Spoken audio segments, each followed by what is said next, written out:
আমরা একটু শুধু ইঙ্গিত দিয়েছিলাম, দেখেন কান্নাকাটি আরম্ভ অলরেডি করে দিয়েছে। ওদের পেঁয়াজ, ওদের আলু সব বর্ডারে পৌঁছে যাচ্ছে।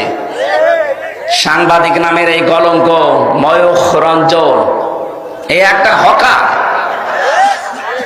হকার বললো হকারের বদনাম হবে। আমার মনে হয় হিজড়া, এরে বাংলাদেশের এই হিজড়াদের কাছে 1-2 ঘন্টা দেওয়া দরকার, ছিঁড়ে খেয়ে ফেলবে। শয়তান উল্টাপাল্টা কথা শুধু বাংলাদেশের নামে বলে আর মুসলমানদের বিরুদ্ধে। প্রতিবেশী হিসাবে সতর্ক করছি, আল্লাহর ঘর কাবা ধ্বংস করার জন্য এসে আবাবিলের কি পরিণতি হয়েছিল আব্রাহার দেখেননি? ওই আল্লাহ এখনো আবাবিল পাঠাতে পারে। মুসলমানদেরকে যা করছেন করেন, আল্লাহর ঘরগুলো ভাঙা বন্ধ করেন। আজকেও সকালে একটা ঘর ভেঙেছে, মসজিদ।